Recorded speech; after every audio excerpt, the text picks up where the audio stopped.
ఓం నమో భగవతే వాసుదేవాయ. నరసింహకృష్ణ తెలుగు భక్తి ఛానల్కి స్వాగతం. ఈరోజు మనం శ్రీమద్ భాగవతం 7వ స్కందం 1వ అధ్యాయం 11వ శ్లోకం గురించి తెలుసుకుందాం. ఈ శ్లోకంలో ఒక అద్భుతమైన తత్వం చెప్పబడింది. అదేమిటంటే కాలం అందరినీ నియంత్రిస్తుంది. మరి కాలాన్ని నియంత్రించేవాడు ఎవరు? కాలం చేతిలో ప్రపంచమంతా ఉంది.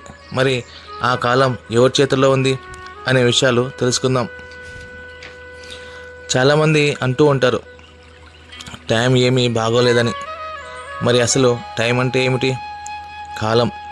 మరి కాలము ఎందుకు బాగుండదు? నిజానికి కాలం అంటే భగవంతుడు. మనం ఉన్న ఈ భౌతిక ప్రకృతి మరియు మనం ఇద్దరము ఈ యొక్క కాలం యొక్క ఆధీనంలో ఉన్నాం.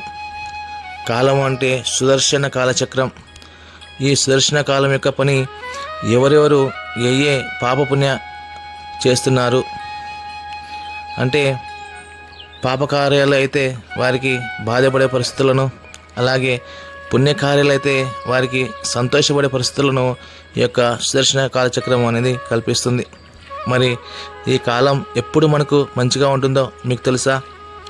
ఎప్పుడైతే మనం కాలం యొక్క యజమానిని వినయపూర్వకంగా మరియు భక్తిపూర్వకంగా ఆశ్రయిస్తామో అప్పుడు మనకు మంచి కాలం ప్రారంభమవుతుంది. కేవలం తెలివైన వారు మాత్రమే కాలాన్ని ఖచ్చితంగా సద్వినియోగం చేసుకుంటారు. అలా చేసుకోవాలంటే కాలం యొక్క యజమానిని ఆశ్రయించాలి. ఉదాహరణకి పాండవులు తమ చిన్నతనం నుండి శ్రీకృష్ణ భగవాన్ యొక్క ఆశ్రయం పొందారు. వారు యుద్ధంలో అయితేనేమి మరియు అన్ని కష్టకాలాల్లో భగవంతుని మరియు ఆయన యొక్క నామాన్ని, ధర్మాన్ని ఎప్పుడూ విడిచిపెట్టలేదు. ఎన్ని కష్టాలు వచ్చినప్పటికీ కూడా వాళ్ళు శ్రీకృష్ణుని కానీ, శ్రీకృష్ణుని నామాన్ని కానీ, ధర్మాన్ని కానీ వాళ్ళు వదిలిపెట్టలేదు. అందుకే భగవంతుడు అన్ని కాల పరిస్థితుల్లో వారికి అండగా నిలబడ్డాడు. అలాగే అన్ని కష్టాల నుండి వారిని గట్టెక్కించాడు. అందుకే ఈరోజు మనం వారి గురించి చాలా గొప్పగా చెప్పుకుంటున్నాం. కానీ మనం ఏం చేస్తున్నాం? పండుగ రోజు ఒక టెంకాయ కొట్టి, పండు పూలు పెట్టి, తర్వాత లేటెస్ట్ డ్రెస్సెస్ ఏవైతే ఉన్నాయో అవి వేసుకొని పూజ అయిపోయిన తర్వాత మనకు ఇష్టం వచ్చినట్లు మనం జీవిస్తూ ఉన్నాం. పాపపుణ్యాలు ఏవి ఆలోచించుకోకుండా మనకు ఏ పని ఎక్కువ ఆనందం పెడుతుందో, సంతోష పెడుతుందో ఆ పనిని చేస్తూ ఉంటాం. కారణం సరైన మార్గదర్శనం లేకపోవడమే. కానీ ఇక్కడ మనం ఒక విషయం ఆలోచించాలి. ఏ పని చేస్తే ఎటువంటి ఫలితాలు వస్తాయనేది మనకు సరైన జ్ఞానం ఉండాలి. లేకపోతే మనకు చేసే పనుల వల్ల మంచి జరగపోగా వాటి వల్ల ఎక్కువ చెడు ప్రభావాలే జరుగుతూ ఉంటాయి. సో కాబట్టి మనం ఎంత చదువుకున్నా కానీ మనం చేసే పనుల వల్ల వచ్చే ఫలితాల గురించి మనం ఆలోచించుకోకుండా చేస్తే దాని నుండి మనం చాలా బాధపడాల్సి వస్తుంది. కావున మనం ఏ పనులు చేస్తే జీవితంలో ముందుకెళ్తామో, ఏ పనులు చేస్తే జీవితం సర్వనాశనం అవుతుందో తెలుసుకోకుండా మనం ఇష్టం వచ్చిన రీతిలో జీవిస్తూ ఉంటాం. అందుకే మనకు పుట్టక నుండి చావు వరకు మనకంతా కూడా కష్టకాలమే నడుస్తూ ఉంటుంది.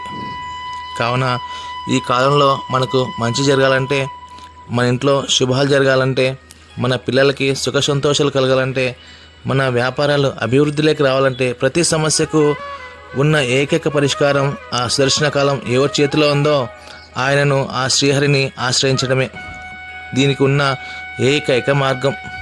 కావున మనకున్న కాలాన్ని ఎందుకు పనికిరాని మాటలతో, టీవీకి, మొబైల్స్కు అతుక్కోకుండా, పనికి మాలిన పనులకు ఉపయోగించుకోకుండా, అంటే ఒక చిన్న ఉదాహరణ, మనలో చాలామంది సమయాన్ని ఏ విధంగా చెడిపోవాలి అనే దానికి ప్లాన్స్ వేస్తూ ఉంటారు.